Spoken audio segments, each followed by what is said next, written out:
प्रतिदिन इस सारे साजबाज को छोड़कर अचानक मृत्यु को प्राप्त हो जाती है। ये लोक रहने का है। परमात्मा कहते हैं साथी हमारे चले गए। अपने ऊपर ही सारा उदाहरण परमात्मा कबीर जी, क्योंकि सारा उदाहरण अपने ऊपर ही अप्लीकेबल किया करते थे। दूसरे ने कहे तो नाराज हो जा। हमको ये मालूम है किसी ने रहना नहीं, सब ने मरना। और किसी ने न्यू कह दे मृत्यु हो जाएगी जब क्या करेगा, तो जिस ज्ञान से पहले न्यू क्या करते, क्यों मृत्यु तेरी हो जा हमारी क्यों है। इसे पक्के हुए बैठे थे कि न्यू किसा कह दिया मृत्यु हो जा, इस बात का दुख मान जाते थे। तो इतनी बुद्धि है हमारी, हम सत्य को स्वीकार करने के आदी नहीं रहे। सामने देखकर भी हम कबूतर की तरह आंखें बंद कर लेते हैं। तो ये आंखें बंद करें काम नहीं चल रहा है, ये खोलनी पड़ेंगी। तो ऐसे परमात्मा दयालु उस प्यारी आत्मा वीर सिंह बघेल के लिए भटक रहे थे। एक दिन उस वीर देव सिंह बघेल ने अपने बाग में, जो उसका रेजिडेंस भी उसी बाग में था, उसके दूसरे किनारे पर अलग से स्थान बना रखा था साधु संत फकीरों के रुकने का। और वहीं वो उनसे अनुष्ठान कराया करते थे, जैसे सत्संग करा लेते हैं।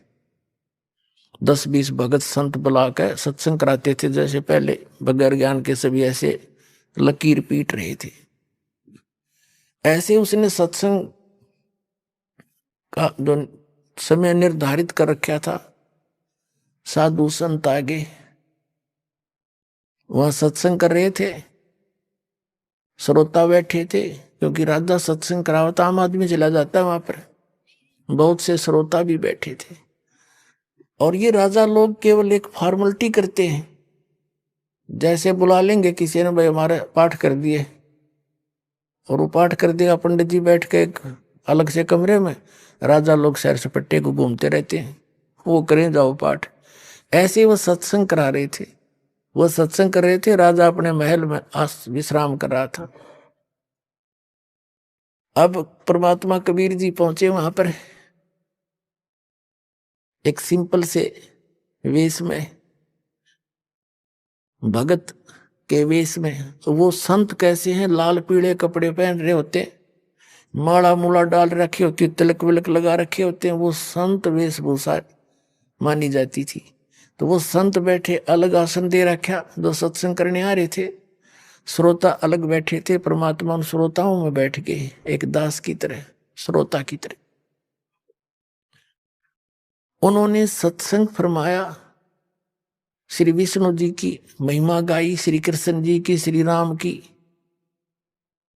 ये सर्वेश्वर हैं, ये नारायण हैं, शेष नाग पर शयन करते हैं, सारी सृष्टि के रचनहार हैं, ये अजरो अमर हैं, अविनाशी हैं। ऐसा सत्संग कर रहे थे, सब सुन रहे थे, सब बड़े मस्ती में थे। परमात्मा ने प्रेरणा करी एक संत को, उन्हीं में बैठे थे जो वो नकली। उसने कबीर साहब को देख रखा था कहीं सत्संग करते हुए। तो संत ने कहा परमात्मा से कि भक्त आप भी तो सत्संग फरमाते हो, कृपा आप भी सुनाओ कुछ। कबीर साहब ने कहा कि आप जी ने सारा कुछ तो सुना दिया, अब सूर्य को दीपक क्या दिखाऊं मैं, आपने सारा कुछ ही ज्ञान बता दिया। फिर भी सब कहने लगे नहीं नहीं कुछ तो सुनाओ, जब आप सुनाते हो सुनाओ, प्रसाद दो ये कर। परमात्मा बोले मैं जो सुनाऊंगा वो तुम सहन नहीं कर सकते, तुम बिदक जाओगे, तुम मेरे साथ झगड़ा ठानोगे। साधु संत कहने लगे नहीं नहीं हम झगड़ा क्यों ठानेंगे, उन्हें क्या पता था तेरी जड़ निकाल लेंगे। उन्हें सोची यो रामकृष्ण की सुना देते होंगे, हनुमान की सुना देगा, और कोई बेलड़ी और राम की कथा सुना देगा, उन्हें तो ये सोचा था। सब ने बार बार कहा तो परमात्मा बोले ले सुन लो तो दो बोल मेरे। क्या बताने लगे? गुण तीनों की भक्ति में ये भूल पड़ो संसारे, कह कबीर निज नाम बिना कैसे उतरो पारे। तीन देव की जो करते भक्ति, उनकी कदे ना होवे मुक्ति। मेरे साथ दो भाई मोहे सब जग भूला पाया, मेरे साथ दो भाई सब जग भूला पाया। इसी भूल में ब्रह्मा भूला जिसने वेद सरसाया, इसी भूल में ब्रह्मा भूला जिसने वेद सरसाया। वेद पढ़ियो पंडित भूला वो सार शब्द ना पाया, मेरे साथ दो भाई मन सब जग भूला पाया, मेरे साथ दो भाई सब जग भूला पाया। इसी भूल में विष्णु भूला जिन वैष्णो पंथ चलाया। तीर्थ व्रत का बड़ा महात्म बहुविध जीव फसाया, मेरे साथ दो भाई सब जग भूला पाया। इसी भूल में शंकर भूला जिन भिक्षुक पंथ चलाया। सिर पे जटा हाथ में खप्पर घर घर अलख जगाया, मेरे साथ दो भाई सब जग भूला पाया। इतना कंधे हो तो बेदक गए जैसे उबलते हुए तेल में छीट पानी के छींटे लाग जा। क्या बकवास कर रहा है, चुप हो जा, तूने क्या बकवास सुना रहा है। ब्रह्मा विष्णु महेश भी मरते हैं, देखो झूठ बोलता है ये करता है। परमात्मा बोले मन कह तलन दो सारी। इसके ऊपर काफी वाद विवाद चल पड़ा। एक व्यक्ति ने जाकर के वीर सिंह बघेला को बता दिया कि महाराज एक सिर पर आया हुआ है, ब्रह्मा विष्णु महेश के बारे में उठपटांग कह रहा है, वो तो पता नहीं मुसलमान है या कौन किस जाति का है, और उसने तो हलचल मचा दी है वहां पर। तो राजा ने एक नौकर भेजा सिपाही के जाओ छड़ीदार लाओ बुलाकर उसको, यहां लाओ पकड़ के बुला के लाओ। वीरदेव सिंह बघेल इतना अवश्य महसूस करता था कि संत को से बदतमीजी नहीं करनी चाहिए। उसने कहा कि जाओ उसको बुला के लाओ। अब उसके साथ संत कोई गया था वो निंदा करने, उसके साथ एक छड़ीदार यानी सिपाही भेज दिया और उसने जाके कहा कि चलो मिस्टर आपको राजा बुला रहा है। परमात्मा ने कहा भाई मेरा और राजा का के रिश्तेदारी है, मैं तो सत्संग सुनने आया था। इन कहा दो बात सुना दे, मैंने सुना दी, इन पर उठी नहीं। राजा को आवश्यकता हो ना यहाँ आ जाएगा, मुझे राजा की जरूरत नहीं। वो छड़ीदार वो सिपाही भी वापस आ गया, दो चार और निंदा चुगली करीब कहने लगे जो तेनों कह राजा को जरूरत होती यहाँ जाए। अब राजा चला गुस्से में होकर कि ऐसा किसका दिमाग घूम गया, कौन ऐसी बकवास कर रहा है। अब इन जनसाधारण का के व्योत राजा के चाहे कुछ भी हो, चाहे पृथ्वी का राजा हो, अध्यात्म के सामने इनके सब के छक्के छूट जाते हैं। कोई वस्तुएं नहीं है ये तो मालिक के सामने। अब जब राजा आ रहा था गुस्से में, वीर सिंह बघेल, परमात्मा ने एक लीला करी, वहां बैठे थे उसी से जमीन से 1.25 हाथ ऊपर, यानी इतने ऊंचे, जमीन से 1.25 हाथ ऊपर आसन रुक गया परमात्मा, और नीचे खाली कुछ नहीं, वहां बैठे केवल वीर देव सिंह बघेल को दिखाई देते और को वो जमीन पर बैठे दिखाई देते। वीर सिंह ने पूछा कौन है कि ये बैठे, वो देखे तो जमीन पर कुछ है भी नहीं, यहां बैठे। चरणों में गिर गया, लंबी दंडवत करी, जो पुण्यकर्मी प्राणी था। एकदम जब उसने दंडवत प्रणाम करी, परमात्मा नीचे आ गए। बोल भाई क्या बात है कि महाराज आपका क्या विवाद है। उन परमात्मा ने बताया कि इन्होंने मुझसे आग्रह किया कि कुछ सत्संग सुना दो। मैंने इनको मना किया था कि मेरे वचन तुमसे सहन नहीं होंगे और तुम ठीक सुना रहे हो, सुनाते रहो। इन्होंने ज्यादा कहा तो मैंने अपना जो ज्ञान सुना दिया, वो इनके गले नहीं उतरा। क्या क्या बताया कि ब्रह्मा विष्णु महेश की ये भक्ति बताते हैं। और गीता में लिखा कि तीनों गुण की जो भक्ति करते हैं वो राक्षस स्वभाव को धारण किए हुए मनुष्यों में नीच दूषित कर्म करने वाले मूर्ख, ये उल्टी पट्टी पढ़ा रहे तुम्हारे को। अब आपको दिखाते हैं, गुण तीनों की भक्ति में ये भूल पड़ो संसारे। 600 वर्ष पहले परमपिता परमात्मा कबीर जी ने ये वचन बोले थे, जो आज हमारे सदगण प्रमाणित करते हैं कि इन तीनों गुण की भक्ति, रजगुण ब्रह्मा, सतगुण विष्णु, तमगुण शिव जी की भक्ति नहीं करनी चाहिए। इसे मोक्ष नहीं हो सकता। इसके साधना करने से आपका स्वभाव बिगड़ जाता है, क्योंकि ये ना तो इनकी साधना से आपके कर्म दंड मोक्ष होते हैं और न ही कोई आपके भाग्य में परिवर्तन हो सकता है। जैसा करोगे वैसा ही फल मिलेगा। फिर भक्ति का क्या फायदा। अब किसी की मृत्यु का समय आ गया या किसी को कोई हानि होनी है, टांग कटनी है, प्रारब्ध में लिखे तो कटेगी वह। ब्रह्मा विष्णु महेश की साधना से कोई बचाव नहीं, जान जानी हो जावेगी। तो कबीर परमात्मा की शरण माने से वो टांग कटनी होगी, इस प्रारब्ध लिखा होगा तो नहीं कटेगी, एक गुठा टूट कर आपका जीवन बच जाएगा। संत शरण में आणते आई टले बला, और जय मस्तिष्क में सूढ़ी होगा काटे बैठ जा।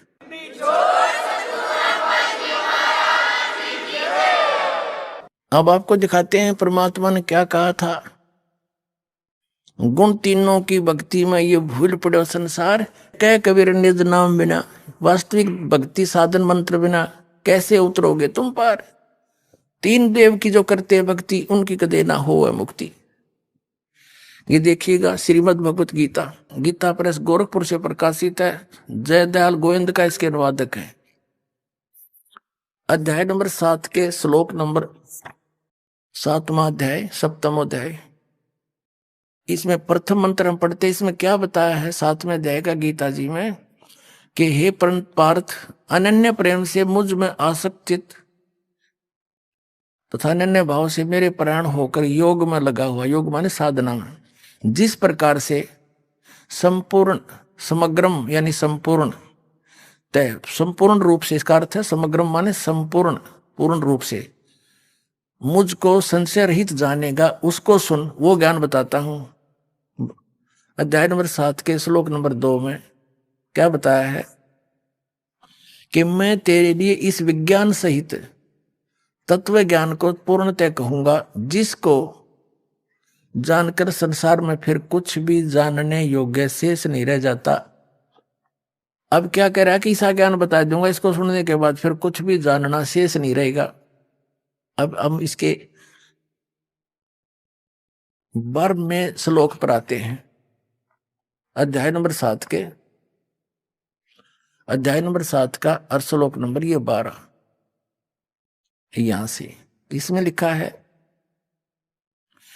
और भी जो सतगुण से उत्पन्न होने वाले भाव हैं, जो रजोगुण से तथा तमोगुण से उत्पन्न होने वाले भाव हैं, उन सबको मुझसे ही होने वाले हैं ऐसा जान, परंतु वास्तव में उनमें मैं और वे मुझ में नहीं है। अब पहले इस गीता अध्याय नंबर 7 के श्लोक नंबर 12 को क्लियर करते हैं। इसमें बताया कि सतगुण से, रजगुण से, तमगुण से जो कुछ भी हो रहा है उसका निमित्त तो मैं हूं, काल कहता है, लेकिन वे मुझ में और मैं उनमें नहीं हूं। क्योंकि ये काल कौन है, ये ब्रह्मा विष्णु महेश जी का पिता है, और इसने इन तीनों पुत्रों को एक एक गुण युक्त बना दिया। रजगुण ब्रह्मा जी, सतगुण विष्णु, तमगुण शिव जी। इनके द्वारा क्या हो रहा है, रजगुण ब्रह्मा जी के अंदर से निकल रही वो तरंगे हमें प्रभावित करती हैं, जिस कारण से हम संतानों उत्पत्ति के लिए विवश हो जाते हैं। सभी प्राणी संतानों उत्पत्ति करते हैं काम वासना से प्रभावित होकर के, और फिर यहाँ के सुख सुविधा के लिए ठाठ पाठ की बकवादों को, उसी की दबाव में हम सब खोज रहे। ये उससे हो रहा है। फिर सती थी यानी मोह ममता एक दूसरे में, ये सतोगुण भगवान श्री विष्णु जी के शरीर से निकल रही उन तरंगों के कारण हमारे ऊपर अफेक्ट है ये, जिससे हम एक दूसरे ममता है, भाई का बाण, भाई का प्रेम, माता पिता में लगाओ, बच्चों के अंदर संपत्ति में मोह है, ये हटाया नहीं हट सकता। चाहे कितने सिर पे टिकले इंसान, इतने विवश है हम यहाँ पर। और फिर तीसरा तमोगुण भगवान शंकर का आपने पता ही है, संहार करता है। कहते हैं इन तीनों से जो कुछ भी हो रहा है इसका मुख्य कारण तो मैं ही हूं, निमित्त तो मैं ही हूं, लेकिन ये मुझ में नहीं, मैं इनमें नहीं, क्योंकि इनसे अलग रहता है, इनसे गुप्त रहता है अलग से। ये ब्रह्मा विष्णु महेश को नहीं पता आज तक में हमारा पिता कौन है, ये सब गुप्त रहकर सब कार्य करता है। इसने प्रतिज्ञा कर रखी है कि मैं कभी अपने वास्तविक रूप में किसी के समक्ष नहीं आऊंगा। गीता अध्याय नंबर 7 के और श्लोक नंबर 24-25 में स्पष्ट करता है गीता ज्ञानदाता कि मैं अपनी योग माया से छुपा रहता हूं, मैं कभी किसी के समक्ष नहीं आता। ये मेरा अटल घटिया अनुत्तम नियम है। और ये मूर्ख जन समुदाय मुझ अव्यक्तम व्यक्तिम आपनम मनन्ते अबुधा, ये मूर्ख ये सामने खड़े ये मुझे कृष्ण मान रहे होंगे, शरीर माया हुआ, आई एम नॉट कृष्ण, क्योंकि कृष्ण के अंदर तो बोल रहे था वो काल। तो इसने कसम खा रखी है कि मैं अपनी योग माया से छुपा रहता हूं, मैं किसी के सामने नहीं आता, ये मेरा अटल नियम है। इस आधार से ब्रह्मा विष्णु महेश को भी पता नहीं हमारा पिता कौन है। इन्होंने समाधि लाला थक गए, इन्होंने लास्ट में विधान बना दिया कि निराकार है भगवान, उसका प्रकाश देखा जाता है। प्रकाश भगवान बिना प्रकाश किसका देखते हो फिर? तो इन जिन साधनाओं को ये करते रहे उससे भगवान प्राप्ति हो ही नहीं सकती। गीता अध्याय नंबर 11 के श्लोक नंबर 47 और 48 में कहा कि अर्जुन ये मेरा वास्तविक रूप है, ये जो दिखा रखा मैंने काल रूप, मैं काल हूं। और इस मेरी प्राप्ति ना वेदों वर्णित विधि से, ना किसी जप से, ना तप से, ना किसी क्रिया से, अर्थात वेदों और गीता में वर्णित विधि से परमात्मा प्राप्ति नहीं हो सकती। अन्य और कुछ सुविधा मिल जाती है, ब्रह्मलोक में चले जाते हैं, सिद्धियां आ जाती हैं। इस कारण से इन्होंने वेदों अनुसार जो साधना की उसे भगवान तो मिला नहीं, अपने अनुभव की पुस्तकें बना दी, उपनिषद वगैरह और पुराण। अब परमात्मा ने आकर फिर इस यथार्थ ज्ञान को बताया। तो अब क्या बताना चाहते हैं कि इन तीनों गुणों से जो कुछ हो रहा है ये काल कह रहा है। रजगुण ब्रह्मा से, सतगुण विष्णु से, तमगुण शिव जी, उसका सब का निमित्त मैं हूं। क्योंकि इसको 1 लाख मानव शरीरधारी प्राणियों का नित आहार करना पड़ता है। इसको श्राप लगा हुआ, इसने गलती की थी, जिस कारण से ये अपने तीनों पुत्रों से आप जी को अपना एक आहार फसल के रूप में रखे हुए है। जैसे कसाई बकरे पालता है, उन बकरों को सब सुविधा नजर आती है उस कसाई की तरफ से उपलब्ध। वहां चारा भी होता है, उनके लिए जल भी होता है, शेड भी डाल रखा होता है, झोंपड़ी गर्मी सर्दी से बचाने के लिए, चारों तरफ बाड़ भी लगा रखी होती है हिंसक पशुओं से बचाने के लिए। तो बकरे ये समझ बैठते हैं कि ये बड़ा दयालु भगवान है, हमारा मालिक है। लेकिन उन भोलों को ये नहीं पता सामने निकाल ले जाता 10-5, किसी का बेटा मरो चाहे बेटी, बाप मरो चाहे माँ, वो नहीं देखता। तो उसमें कहा जाती है इसकी दयालुता। तो यहाँ की सुविधाएं देखकर, यहाँ पर काजू किस्मत सेब संतरे सुंदर आहार देखकर, कणक देखकर, गेहूं बाजरा ज्वार और ये सब गर्मी सर्दी की मौसम झरने झरने देखकर हम ये सोचे हैं भगवान बड़ा दयालु, हमारे लिए कितनी व्यवस्था कर रखी है। अब जब दयालुता कहा जाती है पूरा परिवार का परिवार एक्सीडेंट में मारे जाते हैं। तो कबीर परमात्मा ने बताया कि तुम जिसको भगवान मानकर पूज रहे हो, जिसके लोक में रह रहे हो, ये काल है, कसाई है। ये काल कसाई हसत है सर्वलोक को खाए, और अंकुश निर्गुण राम नाम का सतगुर दर पकड़ा जा। परमात्मा के चरणों में आने के बाद इसका प्रभाव निष्क्रिय हो जाता है, यहाँ दास के माध्यम से।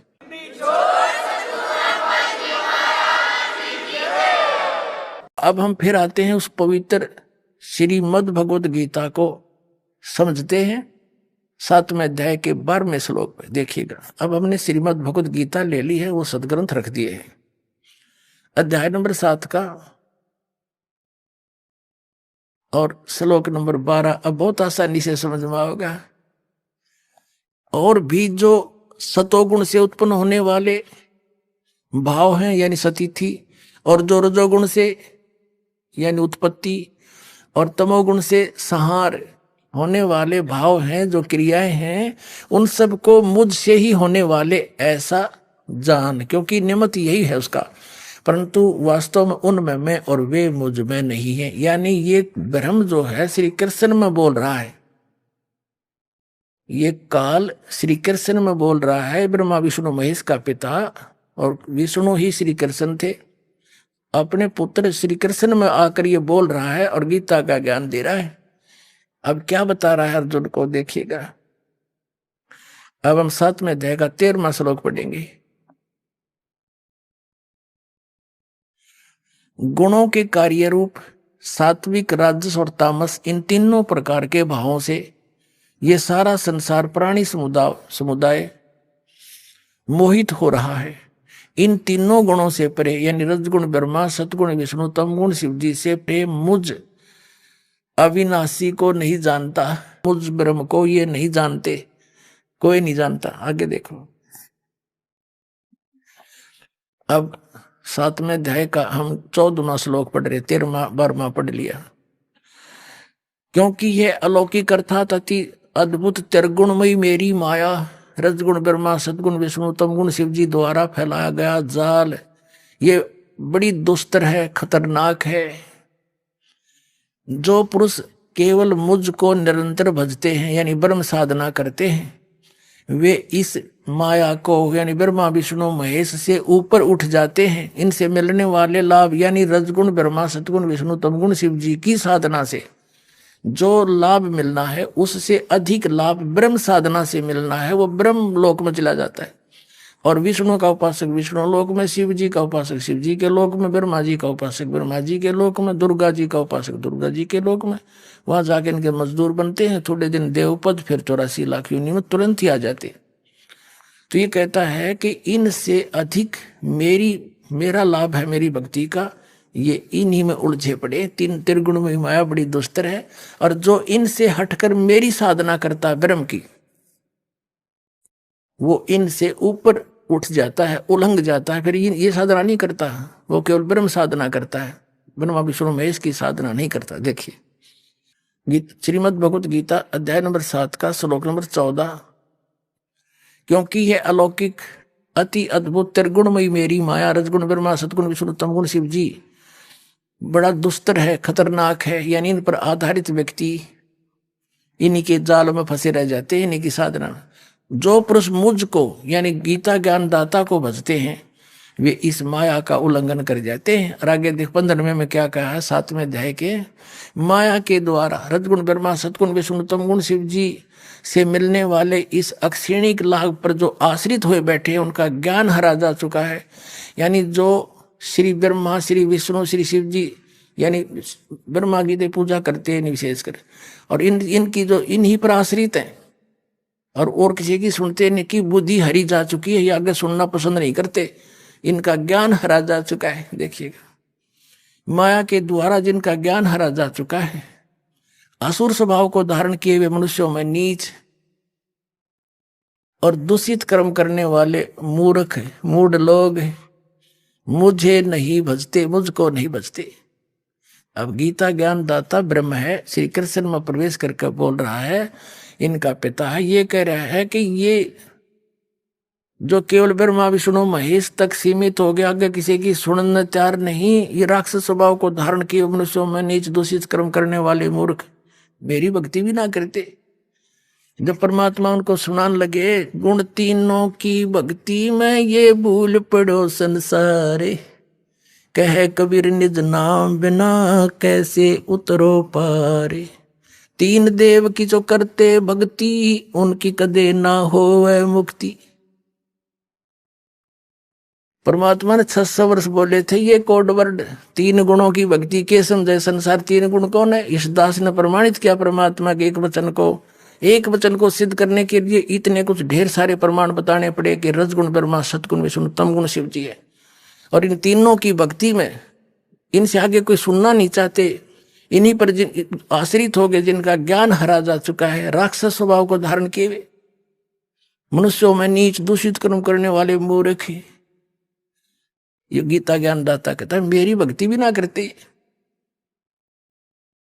अब परमात्मा लगे समझाणवा उनको। वीर देव सिंह बघेल कहने लगा, जी घर चलो, एक बार दया करो। परमात्मा बोले आपने पुरोहित ने और बुला ले साथ में। वो पुरोहित बुला लिया। परमात्मा ने कहा मैं बताऊंगा कौन सी पुराण, कौन सी गीता में क्या क्या है, और तो खोल खोल कर साची बताइए, कदे बकवाद कर दे। राजा बोला तलवार दिखा पंडित जी, कति साची बताइए सारी। अगली सारी बताऊंगा। परमात्मा बताएंगे बताइए। तो कबीर साहब बताते गए, पंडित जी निकालता गया कति सारी जी, जो कि जो कह रहे हैं महापुरुष सारी साची है। तो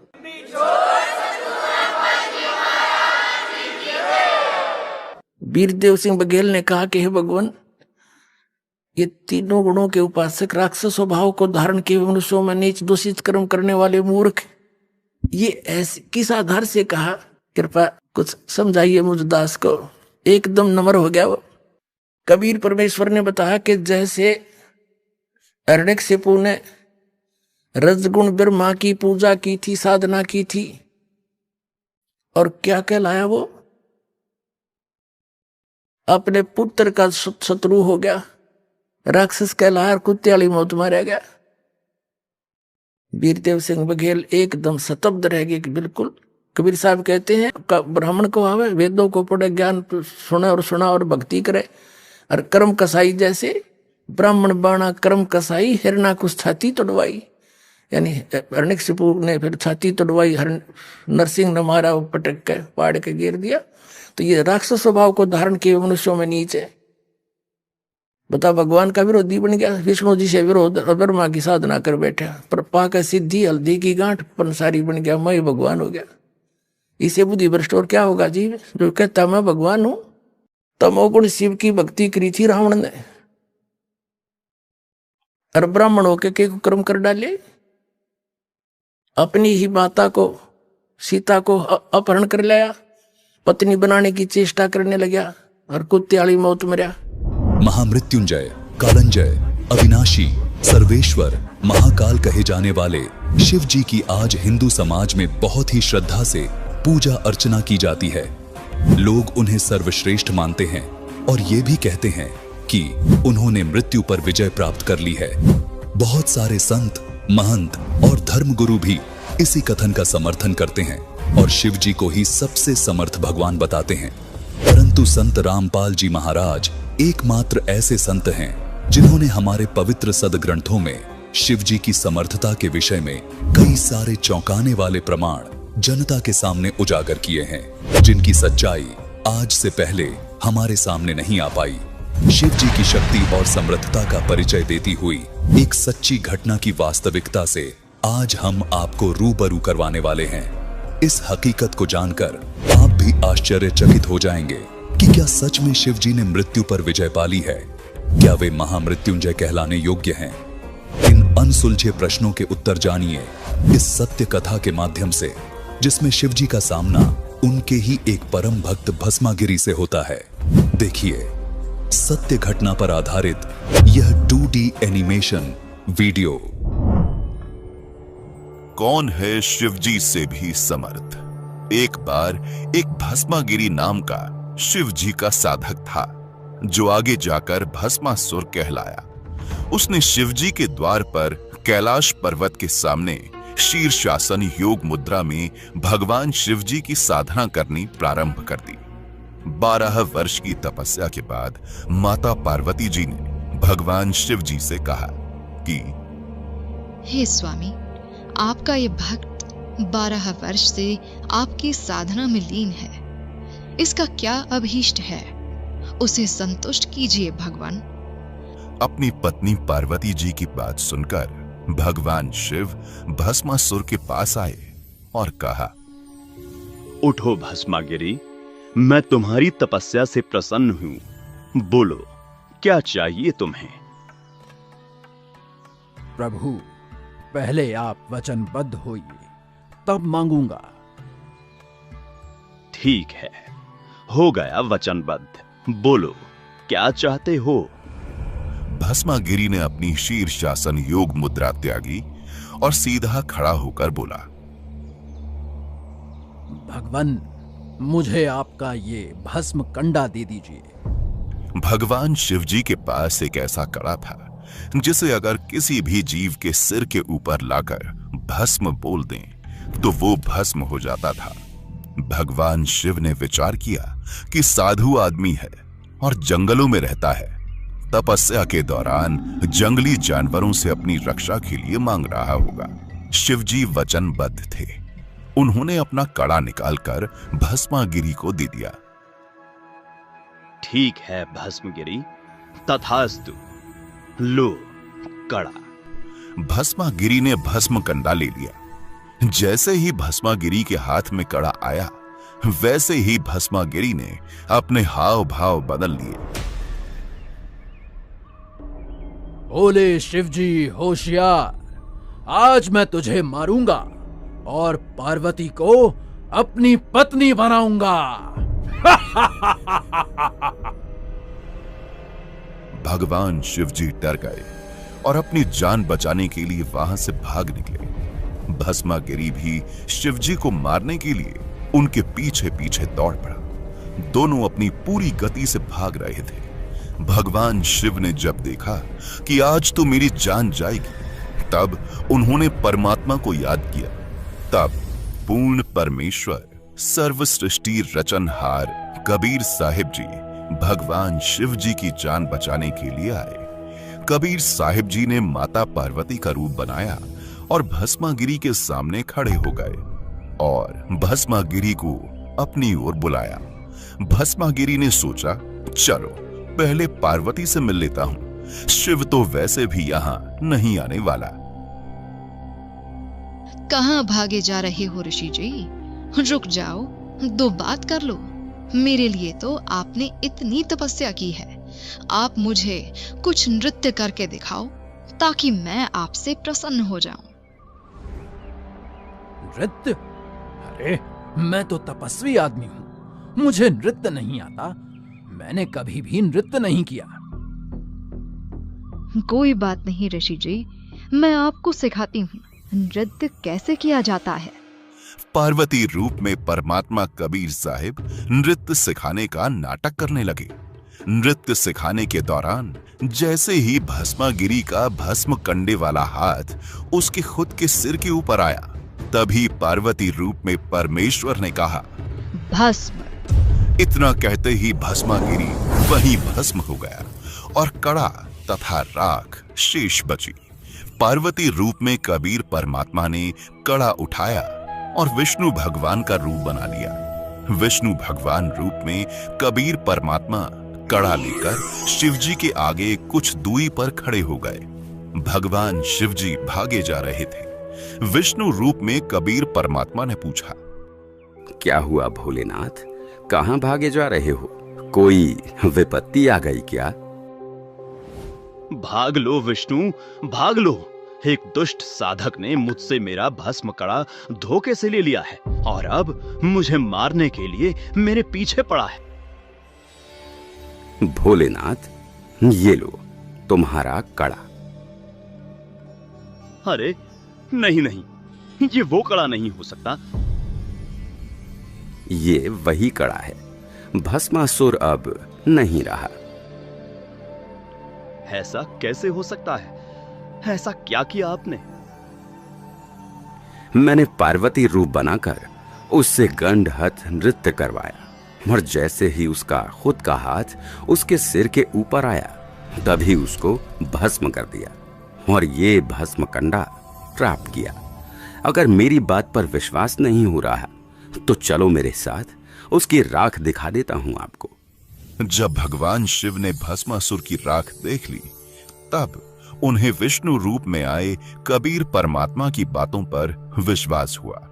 राख देखने के बाद मृत्युंजय, अविनाशी, सर्वेश्वर तथा अंतर्यामी कहलाने वाले भगवान शिव की धड़कनें धीमी हुई, जिससे सिद्ध होता है कि वे अविनाशी नहीं है। वास्तव में समर्थ अविनाशी परमात्मा कबीर साहिब हैं, जो अनेकों रूप धारण करके सभी जीवों का पालन पोषण और रक्षा स्वयं ही करते हैं। दर्शकों, इस 2D एनिमेशन को देखने के बाद अब आप शिवजी की समर्थता की हकीकत को जान पाए होंगे। वास्तव में तो समाज की दृष्टि में महामृत्युंजय अविनाशी और अंतर्यामी कहे जाने वाले शिव जी खुद ही नहीं पहचान पाए कि उनके भक्त के मन में क्या इच्छा है।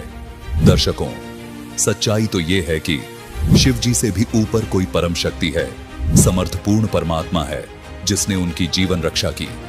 पूर्ण परमात्मा कबीर साहिब जी ही वो अविनाशी, महामृत्युंजय, अंतर्यामी परमात्मा हैं जिनकी गवाही पवित्र धर्म शास्त्र भी देते हैं, जो अन्य रूप धारण करके अपने भक्तों की आस्था को कायम रखने के लिए उनकी रक्षा करते हैं। दर्शकों, आपको बता दें कि इस छुपे हुए अद्वितीय अनमोल ज्ञान को हमारे सामने तत्वदर्शी संत रामपाल जी महाराज जी ने उजागर किया है। यह 2D एनिमेशन वीडियो संत रामपाल जी महाराज के सत्संग प्रवचन से लिया हुआ केवल अंश मात्र है। अब सुनिए इसी विषय पर संत रामपाल जी महाराज के मंगल प्रवचन। एक भस्मासुर नाम का एक राक्षस था, तपस्वी था। राक्षस तपस्या बना, जब ये उसका पुजारी थे, ये कर्म करेगा। उसने भगवान शिव के गेट के सामने ऊपर को पैर नीचे को सिर करके सिरासन पर 12 वर्ष तप किया। उससे पहले हजारों वर्ष कैलाश पर बैठकर तप कराया था पर्वत पर। वहां नहीं सुनाई हुई तो उसके बारे में आगे धरना दे दिया गेट के सामने शिव जी के। 12 वर्ष जब ऊपर को पैर नीचे को सिर किए हठ योग करता रहा। एक दिन पार्वती जी ने कहा, भगवान आप तो समर्थ हैं, आपका पुजारी क्या मांगता है, इसको दो फारिग करो। 12 वर्ष हो गए इसने यहाँ आपकी कितनी घोर तपस्या कर रहा है। अब शिव जी बोले, बोलो भाई क्या मांगता है।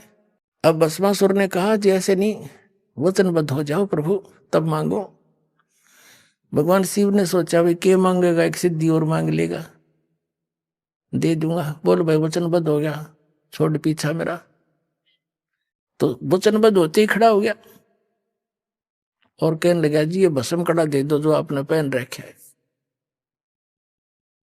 उसमें क्या शक्ति थी कि उस भस्म कड़े को, कड़ा था वो जैसे पहन लेते हैं, और किन्नू के सिर पर रख के भस्म वो जल जाता था, उसकी राख भी नहीं पाव थी, राख पाव थी। ये पता था उसको भस्मा गिरी को। ये गिरी, पुरी, नाथ, नागा, ओगड़, ये सारे शिव जी तमोगुण के उपासक हैं। तो भगवान शिव ने सोचा जंगलों में रहता है, साधक है, अपने बचाव के लिए लेता होगा। अब निकाल दिया, वचनबद्ध हो ही रहे थे कि ले भक्त ले ले।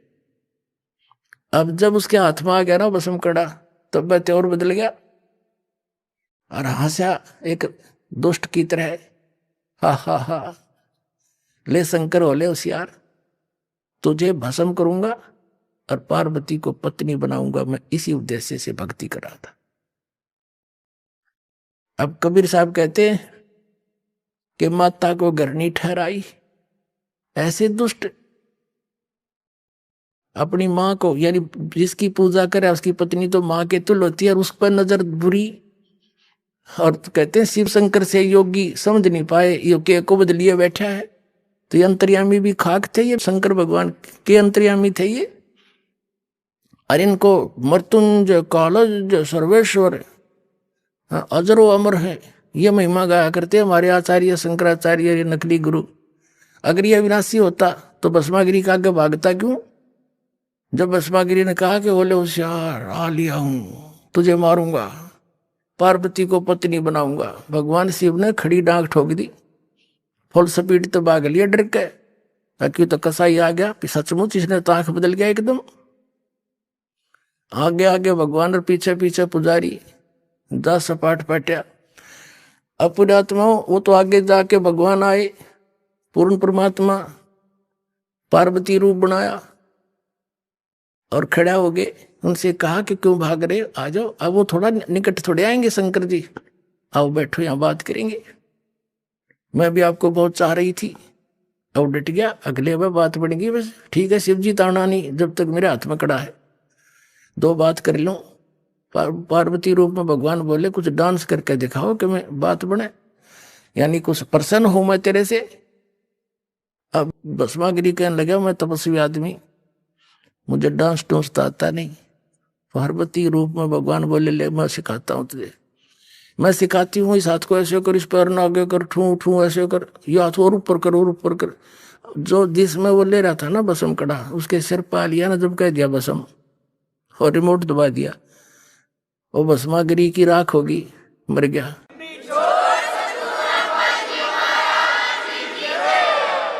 फिर विष्णु रूप धारण किया उस परम पिता ने। इनके ये संकट में उस मालिक ने याद करे और विष्णु रूप धारण करके शिव जी के पास गया कि डट जा भोलेनाथ, क्यों भाग रहे हो? शिव जी कहते हैं भाग ले विष्णु, आजा जल्दी जल्दी। वो पीछे आने लग रहा है दुष्ट, मेरे से धोखे से उसने वचनबद्ध करके भस्म कड़ा ले लिया, मैंने आपत मोल ले ली। तब कहा विष्णु रूप में परमात्मा ने कि रुक जा, ये तेरा कड़ा ले, और मैंने वो भस्म कर दिया। सचमुच हाँ, चल तने उसकी राख दिखाऊं। जब उसकी ऐस देख ली ना, राख देख ली शंकर भगवान की, जब दिल की धड़कन ठीक हुई, हरिचना विनाशी बतावे अजरो अमर थे मृत्युंजय कालज।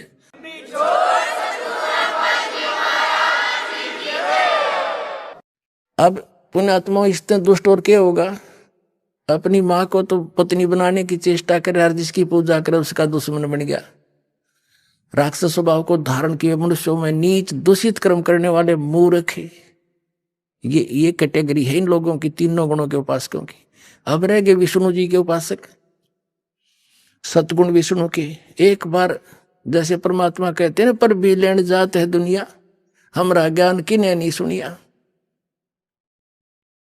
एक बार हरिद्वार के अंदर हर की पैड़ियों पर ये कुंभ के मेले का संयोग हो गया इनके अनुसार, और वहां जब ये पर भी लगती है कुछ समय निर्धारित होता, घंटा 1.5 घंटे का, उस दौरान ही सब ने स्नान करना होता है। तो वो कहते हैं उस दौरान स्नान करके तो मुक्त है, मोक्ष हो जाएगा, कल्याण हो जाएगा, उनका बेड़ा पार हो जाएगा। तो उस समय ये सभी ये षटदर्शनी, जिनको षटदर्शनी भी कहते हैं, ये 6 प्रकार के गिरी पुरी नाथ सन्यासी औगुड़ नागा विष्णु, ये अपने अपने ग्रुप में वहां इकट्ठे हो जाते हैं और उस पर भी का इंतजार करते हैं, और फिर अपने मुखिया के पीछे पीछे वो सब चल पड़ते हैं। गिरी अलग से, पुरी अलग से, नागा अलग से और वैष्णु अलग से। उस निश्चित समय पर जो इन्होंने पर भी बता रखी थी, सबसे पहले नागा, ये तमोगुण शिव के उपासक, ये नंगे रहते हैं, औगड़ बोला इनको। ये सबसे पहले हर की पैड़ी पर पहुंच गए, स्नान करने की पोजीशन में लाइन लगा कर खड़े हो गए।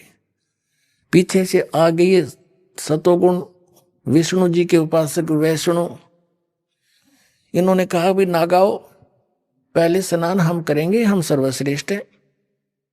नागा बोले नहीं, हम सर्वश्रेष्ठ है, हम त्यागी और वैरागी हैं, हम नहीं इच्छा फिरते हैं, हम वस्त्र भी धारण नहीं करते और हम सबसे पहले स्नान करेंगे, हम सर्वश्रेष्ठ हैं।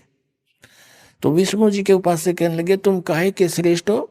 पशु की तरह नंगे फिरते हो, नहाना ना धोना, शर्ट फट, तुम टट्टी के हाथ भी ना धोते और अपने आप को श्रेष्ठ मानते हो। बाहर आओ, पहले हम स्नान करेंगे। अब इतनी बात सुन के ये तमोगुण उपासक कहाँ टिकने वाले थे, एकदम उल्टे मुड़ गए और पकड़ लिया उनके आपस में जटाएं और गुट्टुम गुट्टा, अगला नवाऊं तुमने पहले। अब नाना तो भूल गए, कत्लेआम कर दिया वहां पे, तलवार निकाल ले, छुरे मारे, तीर मारे, बुड़किया खावे, मुंह से काट काट कर खा रहे एक दूसरे को। ये संत कमावे 25,000 ये तमो तिरगुण उपासक वहां कटका मर गए, कत्लेआम कर दिया, गंगा का पानी लाल बना दिया इन्होंने। तो यहाँ परमात्मा कहते हैं सूक्ष्म वेद में कि तीर तुपक तलवार कटारी जम धड़ जोर बधावे हैं, और हर पैड़ी हर हेत नहीं जाना, वहां जा तेग चलावे और काटे शीस नहीं दिल करुणा, ये जग में साध कहावे हैं, और जो जन इनके दर्शन न जावे उनको भी नरक पठावे हैं। अब क्या बताते हैं परमात्मा? हर की पैड़ी कमाए, हर पैड़ी हर हेत ना जाना, और वहां जा तेग चलावे हैं, वहां तलवार चलाओ भगवान की छाती पे। एक तरफ तो हर की पैड़ी के और भगवान की छाती पे कत्लेआम कर दिया, और काटे शीस नहीं दिल करुणा, इनमें दया इनके दिल में, इनको संत कहते हो तुम? काटे शीस नहीं दिल करुणा, ये जग में साध को आवे हैं, और जो जन इनके दर्शन भी करने जाओ उनको भी नरक पठावे।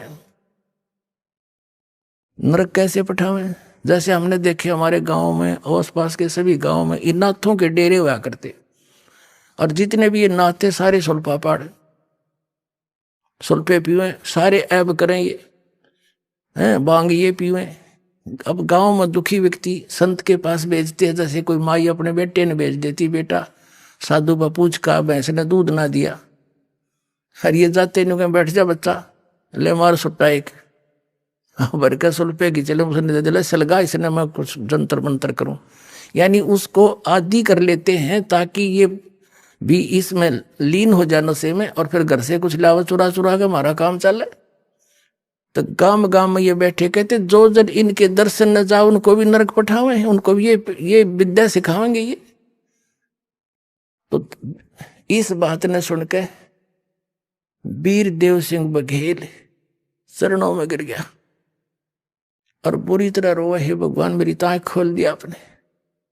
परमात्मा बोले भाई हम तो भटक रहे हैं तुम्हारे लिए, मैं रोवत हूं सृष्टि को, सृष्टि रोए मोहे, और कहे कबीर हमारे इस वियोग को समझ नहीं सकता कोई। तुम तो भगवान भगवान करते फिरते हो, मुझे भगवान मिले, सुख मिले, मोक्ष हो, और मैं कह रहा हूं मैं हूं वो परमात्मा, मैं सबका दुख दूर कर दूंगा, तुम्हें मोक्ष दूंगा, यहां भी सुखी करूंगा, तुम्हारे पाप नाश कर दूंगा। तुमने को ना तुम भगवान कोई नहीं, तो तुम जुला है, दानक है, और भगवान भगवान श्री राम श्री कृष्ण रसंकर भगवान विष्णु जी। तो परमात्मा कहते मैं रोवत हूं सृष्टि को, तुम मेरे बच्चे हो, मुझे पहचान लो। मैं रोवत हूं सृष्टि को और सृष्टि रोवे मोहे, यानी सुखदाई भगवान जो सारे सुख दिया कर उसको खोज रहे हो और पूज रहे हो, इन तीन गुणों की भक्ति कर रहे हो, तीन गुणों की भक्ति, गुण तीनों की भक्ति में ये भूल पड़ो संसारे, कहे कबीर निज नाम बिना कैसे उतरो पार। तीन देव की जो करते भक्ति उनकी कुछ ना हो वह मुक्ति। अब कर दिया स्पष्ट परमात्मा की वाणी से। परमात्मा की इस वाणी को सिद्ध करने के लिए, सत्य को सत्य सिद्ध करने के लिए ये इतने प्रमाण आपको देने पड़े, तब आपका गला उतरी होगी।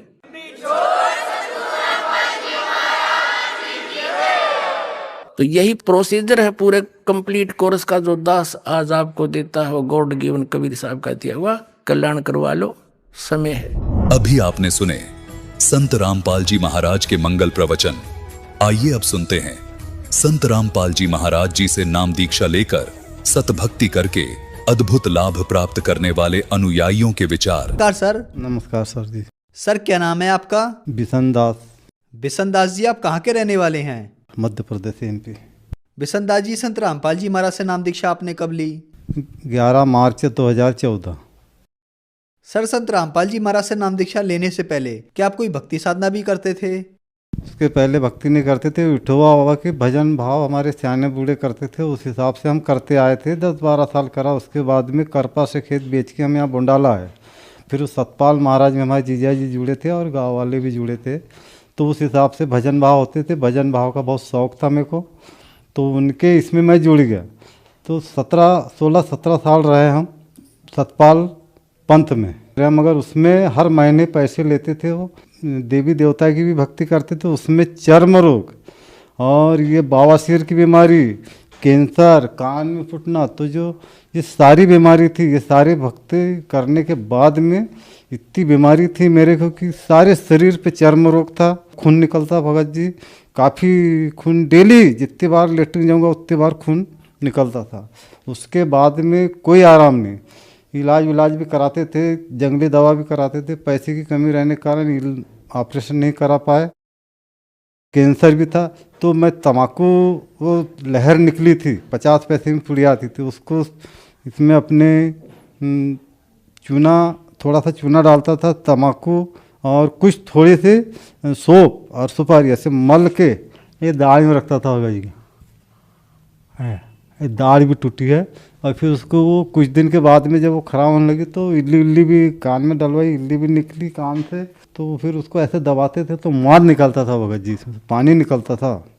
सर आपने बताया कि आप देवी देवताओं की पूजा करते थे और फिर आप हंसादेव जी सतपाल जी महाराज के पंथ से जुड़ गए। वो भक्ति करने से आपको कोई लाभ नहीं मिला बल्कि परेशानियां और बढ़ गईं।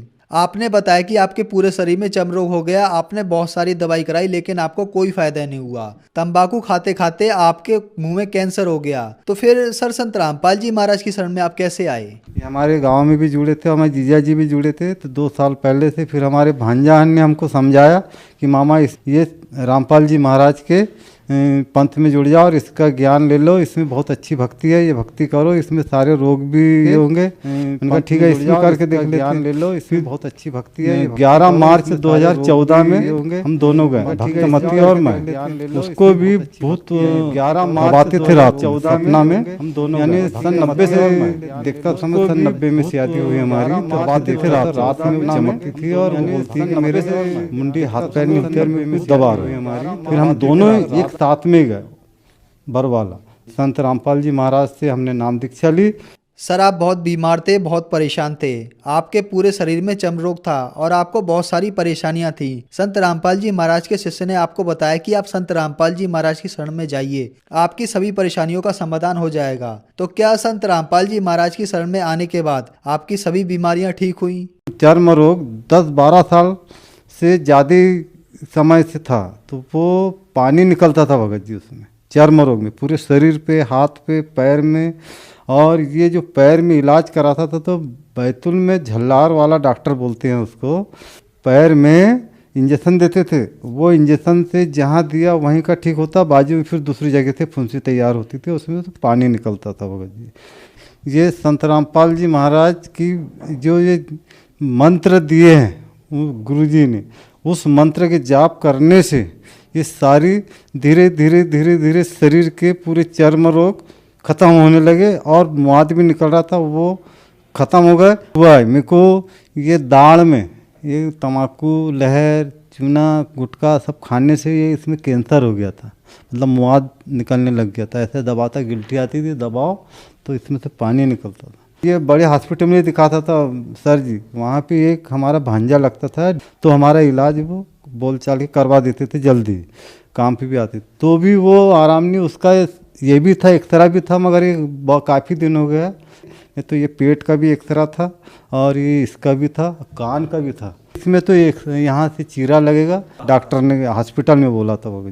संत रामपाल जी महाराज की भक्ति करने से ये बगैर ऑपरेशन का ठीक हो गया। ये कान दर्द और कैंसर का ये सारे रोग ठीक हो गए। अब हमारी पत्नी की जो रात में जो दबाते थे, बोले भूत दैयत जो आते थे, जो भी आते होंगे, वो अपने देखा भी नहीं, मगर उसके हाथ पैर नहीं हिलते थे और हाँ करके वो चिल्लाते रहती थी। फिर मैंने कहा क्या हुआ करके उसको हिलाओ, तब वो शांत। तो ये भक्ति करने, संत रामपाल जी महाराज की शरण में आने से भूत वादा खत्म हो गई। मैं मिस्त्री काम करता हूँ, बढ़ई का काम करता हूँ, लकड़ी का काम करता हूँ, बहुत दिन से करता हूँ काम। ये सोफा, फर्नीचर, ये पल्ले सब बना लेता हूँ।